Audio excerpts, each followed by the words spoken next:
Good morning students. आज का हमारा चैप्टर है चैप्टर नंबर 3, नादान दोस्त। इसमें दो बच्चों के बारे में बात की गई है जिन्हें उनके घर में छत पे चिड़िया के बच्चे होते हैं, वो उनको देखते हैं, उसके लिए क्या क्या व्यवस्था करते हैं, उनके अंडों को किस तरह से सहेज के रखते हैं, इस चीज का वर्णन है। स्टार्ट करते हैं लेसन। केशव के घर कॉर्निस, कॉर्निस का मतलब होता है छत, ऊपर छत पे एक भाग निकला रहता है, उसे हम छज्जा भी बोल सकते हैं, कॉर्निश भी बोल सकते हैं। कॉर्निश के ऊपर एक चिड़िया ने अंडे दिए थे। केशव और उसकी बहन श्यामा दोनों बड़े ध्यान से चिड़िया को वहां आते जाते देखा करते।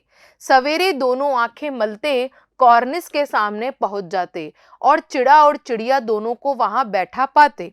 उनको देखने में दोनों बच्चों को न मालूम क्या मजा मिलता। दूध और जलेबी की सुध भी न रहती थी। दोनों के दिल में तरह तरह के सवाल उठते। अंडे कितने बड़े होंगे, किस रंग के होंगे, कितने होंगे, क्या खाते होंगे, उनमें से बच्चे किस तरह निकल पाएंगे, बच्चों के पर कैसे निकलेंगे, घोंसला कैसा है। लेकिन इन बातों का जवाब देने वाला कोई नहीं था। न अम्मा को घर के काम धंधों से फुर्सत थी, न बाबूजी को पढ़ने लिखने से। दोनों बच्चे आपस में ही सवाल जवाब करके अपने दिल को तसल्ली दिया करते थे। श्यामा कहती, क्यों भैया, बच्चे निकलकर फुर्र से तेजी से उड़ जाएंगे। केशव विद्वानों जैसे गर्व से कहता, नहीं री पगली, पहले पर निकलेंगे, बगैर परों के बेचारे कैसे उड़ेंगे। श्यामा बच्चों को क्या खिलाएगी बेचारी। केशव इस पेचीदा, स्पेशल, मुश्किल सवाल का जवाब कुछ न दे सकता था। इस तरह 3-4 दिन गुजर गए। दोनों बच्चों की जिज्ञासा, उत्सुकता दिन दिन बढ़ती जाती थी। अंडों को देखने के लिए वे अधीर उत्सुक होते थे। उन्होंने अनुमान लगाया कि अब जरूर बच्चे निकल आए होंगे।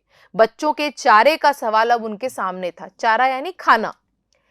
चिड़िया बेचारी इतना दाना कहां पाएगी कि सारे बच्चों का पेट भरे। गरीब बच्चे भूख के मारे चू चू करके मर जाएंगे। इसी मुसीबत का अंदाजा करके दोनों घबरा उठे। दोनों ने फैसला किया कि कॉर्निस पर थोड़ा सा दाना बिखेर दिया जाए। श्यामा खुश होकर बोली, तब तो चिड़ियों को चारे के लिए कहीं उड़कर जाना ना पड़ेगा। केशव, नहीं, तब क्यों जाएगी। श्यामा, क्यों भैया, बच्चों को धूप न लगती होगी। केशव का ध्यान इस तकलीफ की तरफ न गया था। बोला, जरूर तकलीफ हो रही होगी, बेचारे प्यास के मारे तड़पते होंगे, ऊपर छाया भी तो नहीं है। आखिर यही फैसला हुआ कि घोंसले के ऊपर कपड़े की छत बना देनी चाहिए। पानी की प्याली और थोड़े से चावल रख देने का प्रस्ताव भी स्वीकृत हो गया। दोनों बच्चे बड़े चाव शौक से काम करने लगे। श्यामा माँ की आंख बचाकर मटके से चावल निकाल लाई। केशव ने पत्थर की प्याली का तेल चुपके से जमीन पर गिरा दिया और उसे खूब साफ करके उससे पानी भरा। अब चांदनी के लिए, चांदनी यानी ढकाव के लिए, कपड़ा कहां से लाएं। फिर ऊपर बगैर झंडियों के कैसे ठहरेगा और झड़ियां खड़ी कैसे होंगी। केशव बड़ी देर तक इसी उधेड़ बुन में रहा। आखिरकार उसने मुश्किल भी हल कर दी। श्यामा से बोला, जाकर कूड़ा फेंकने वाली टोकरी उठा लाओ। अम्मा जी को मत दिखाना। श्यामा, वह तो बीच से फटी हुई है, उसमें से धूप न जाएगी। केशव ने झुंझला कर कहा, तू टोकरी तो ला, मैं उसका सुराख, सुराख यानी छेद, बंद करने का कोई हिकीमत यानी उपाय निकालूंगा। श्यामा दौड़कर टोकरी उठा लाई। केशव ने उसके सुराख में थोड़ा सा कागज ठूस दिया। तब टोकरी को एक टहनी से टिकाकर बोला, देख, ऐसे ही घोंसले पर उसकी आड़ कर दूंगा, तब कैसे धूप जाएगी। श्यामा ने टोकरी में सोचा, दिल में सोचा, भैया कितने चालाक है। गर्मी के दिन थे, बाबूजी दफ्तर गए हुए थे। अम्मा दोनों बच्चों को कमरे में सुलाकर खुद सो गई थी। लेकिन बच्चों की आंखों में आज नींद कहां। अम्मा जी को बहलाने के लिए दोनों दम रोके आंखें बंद किए मौके का इंतजार कर रहे थे।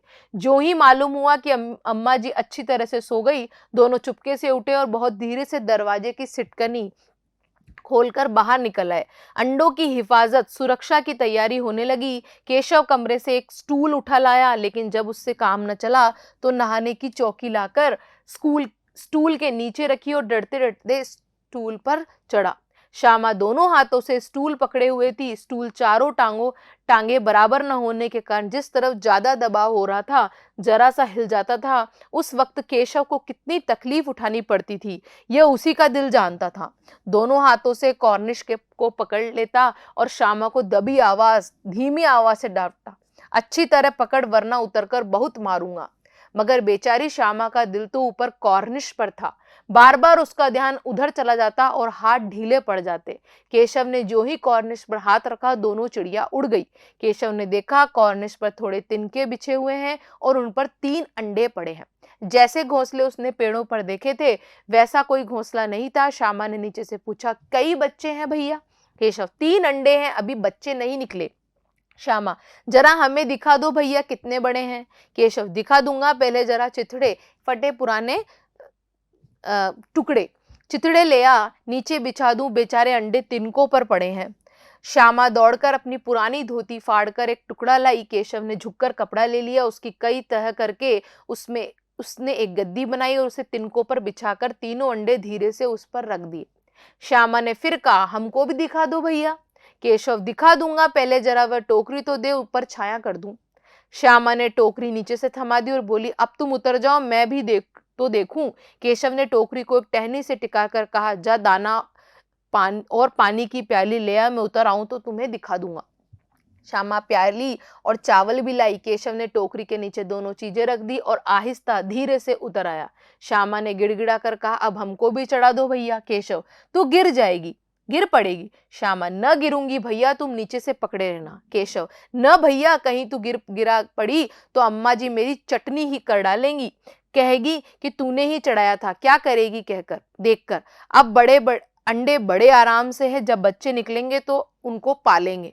दोनों चिड़िया बार बार कॉर्निस पर आती थी और बगैर बैठे ही उड़ जाती थी। केशव ने सोचा, हम लोगों के डर से नहीं बैठती।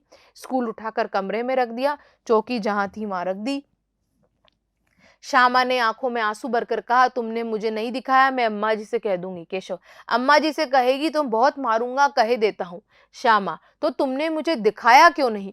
केशव, और गिर पड़ती तो 4 सर ना हो जाते? श्यामा, हो जाते, देख लेना, मैं कहूंगी। इतने में कोठरी का दरवाजा खुला। माँ ने धूप से आंखों को बचाते हुए कहा, तुम दोनों बाहर कब निकल आए? मैंने कहा न था कि दोपहर को न निकलना। किसने किवाड़ खोला? किवाड़ है नहीं, दरवाजा। किवाड़ केशव ने खोला था, लेकिन श्यामा ने माँ से ये बात नहीं कही। उसे डर था कि भैया पिट जाएगा। केशव दिल में कांप रहा था कि कहीं श्यामा कह न दे।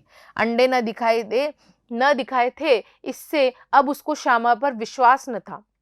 श्यामा सिर्फ मोहब्बत के मारे चुप थी या इस कसूर में हिस्सेदार होने की वजह से, इसका फैसला नहीं किया जा सकता। शायद दोनों ही बातें थी। माँ ने दोनों को डांट डपट कर फिर कमरे में बंद कर दिया। आप धीरे धीरे उन्हें पंखा झलने लगी। अब सिर्फ 2 बजे थे, बाहर तेज लू चल रही थी। अब दोनों बच्चों को नींद आ गई।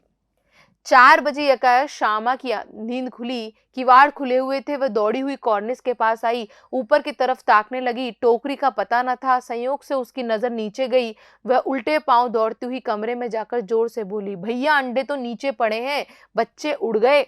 केशव घबराकर उठा और दौड़ा हुआ बाहर आया तो क्या देखता है, तीनों अंडे नीचे टूटे पड़े हैं। उनसे कोई चूने किसी चीज बाहर निकल आई है। पानी की प्याली भी एक तरफ टूटी पड़ी है।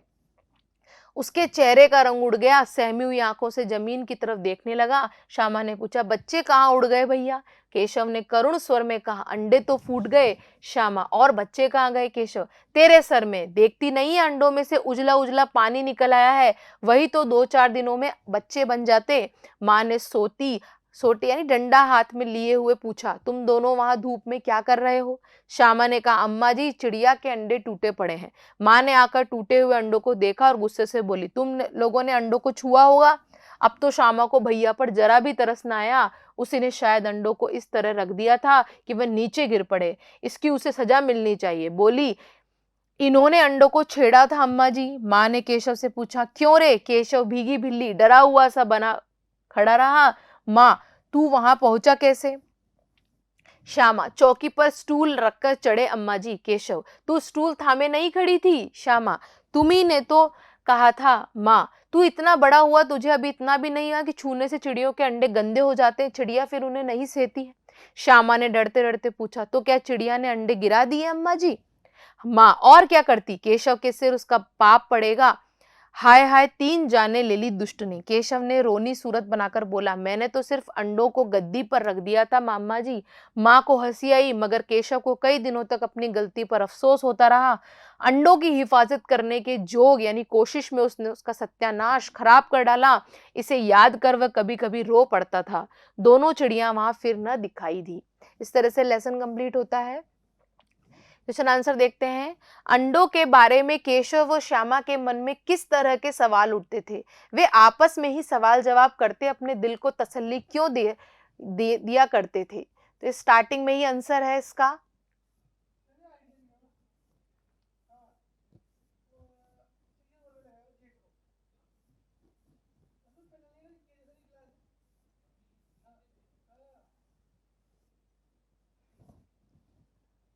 ये है, वो दोनों सोचते थे, उन बचपन में हमें बहुत जिज्ञासा होती है चीजों को जानने की, इसलिए केशव और श्यामा दोनों चिड़िया के अंडों के बारे में जानना चाहते थे, लेकिन उनकी अम्मी तो कामकाज से उनको फुर्सत नहीं मिलती थी और अम्मा जी को और पिताजी को लिखने पढ़ने से ही फुर्सत नहीं थी। उनके मन में जिज्ञासा उठती थी कि अंडे कितने बड़े होंगे, किस रंग के होंगे, कितने होंगे, क्या खाते होंगे, उनमें से बच्चे किस तरह निकल आएंगे, बच्चों के पर कैसे निकलेंगे, घोंसला कैसा है। लेकिन इन बातों का जवाब देने वाला कोई नहीं था। अम्मा को घर के काम धंधों से फुर्सत नहीं थी और बाबूजी को लिखने पढ़ने से। आपस में ही सवाल जवाब करके वो दिल को तसल्ली दे दिया करते थे। इस तरह से क्वेश्चन नंबर 2 है, केशव ने श्यामा से चिथड़े, टोकरी और दाना पानी मंगाकर कॉर्निस पर क्यों रखा था? केशव के मन में यह था कि चिड़िया के बच्चों को धूप लगेगी, इसलिए उसने टोकरी लाकर और उसके अंदर छेद था, उसको बंद करके और उनके छाया कर दी। खाने के लिए वो क्या खाएंगे, इसलिए उन्हें इनके लिए दाना पानी प्याली में पानी भर के और दाना बिखेर दिया और चिथड़े बिछाकर उनको रहने के लिए, बैठने के लिए जगह दे दी। केशव और श्यामा ने चिड़िया के अंडों की रक्षा की है नादानी। केशव और श्यामा ने चिड़िया के अंडों को बचाने के लिए कोशिश की, लेकिन वो उनकी नादानी सिद्ध हुई, क्योंकि चिड़िया ने उन बच्चों को गंदा समझ के उन्हें सेका नहीं, इसलिए चिड़िया के अंडे टूट गए। इस तरह से केशव और श्यामा ने अंडों के बारे में क्या क्या अनुमान लगाए? यदि उस जगह तुम होते तो क्या अनुमान लगाते और क्या करते? केशव और श्यामा ने अंडों के बारे में अनुमान लगाया कि उन्हें भूख लगी होगी, बेचारे बच्चे चू चू करके मर जाएंगे, उन्हें दाना पानी कैसे मिलेगा, वो क्या खाएंगे, इस तरह उन्होंने अनुमान लगाए। और उस जगह हम होते तो उनके लिए उन्हें उन तक पहुंचते और उनको हाथ नहीं लगाते, सिर्फ उनकी दूसरे जानवरों से सुरक्षा करते और उनका ध्यान रखते। लेकिन केशव और श्यामा ने उन्हें हाथ लगाकर उन्हें गंदा कर दिया। सेकंड क्वेश्चन है, मां के सोते ही केशव और श्यामा दोपहर में बाहर क्यों निकल आए? चिड़िया के बच्चों को देखने के लिए वो माँ के सोते ही केशव और श्यामा दोपहर में बाहर निकल आए। माँ के पूछने पर भी दोनों में से किसी ने किवाड़ खोलकर दोपहर में बाहर निकलने का कारण क्यों नहीं बताया, क्योंकि उन्हें डर था कि माँ उनकी पिटाई कर देगी, इसलिए उन्होंने इस कारण को नहीं बताया। क्वेश्चन नंबर 3, प्रेमचंद ने इस कहानी का नाम नादान दोस्त रखा, तुम इसे क्या शीर्षक दोगे? नादानी, बच्चों की हत्या या सुरक्षा? इस तरह से बहुत सारे बच्चों की नादानी, इस तरह के बहुत सारे शीर्षक हो सकते हैं। इस तरह से क्वेश्चन आंसर कंप्लीट होते हैं हमारे कहानी से, और कहानी से आगे क्वेश्चन आंसर ही हमें देखने हैं, इसके आगे हमें नहीं करना है। ठीक है, ये लेसन यही कंप्लीट होता है। Thank you.